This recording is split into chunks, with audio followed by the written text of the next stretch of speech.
มาด้วยตกลงเขายังโชว์อยู่จริงๆ โชว์อยู่แต่ว่ามันไม่เท่าเดิมไม่เท่าเดิมยังไงก็น้อยลงหมายถึงอะไรไม่ถึงไม่มีจูก็เห็นแต่ว่าไม่มีอะไรรุนแรงเบื่อว่าเห็นจูเองมันใหญ่มากนะมันใหญ่เท่าขวดอ่ะ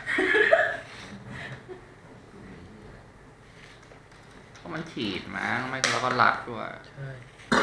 รู้ได้ไงว่ารัดไม่รู้ว่าเอาก็สตริปเปอร์ก็รัดกันเราเคยไปดูสตริปเปอร์เหรอเปล่าก็ดูด็อกิเมนทารี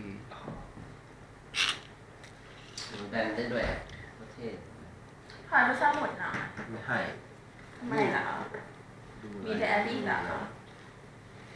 นี่ตอนหลังที่ไม่มีเยี่ยอะไรตอนไปดูเมาร้องไห้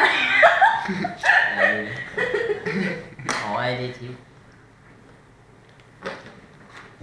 เมาร้องไห้วายเมาร้องไห้ปฏิบัติไม่ได้เขามีอะไรอ่ะยูต้องอ่านออกเสียงดังยังไม่สนุกเลยขออ่านออกเสียงหน่อยเราถึงต้องการออกเสียง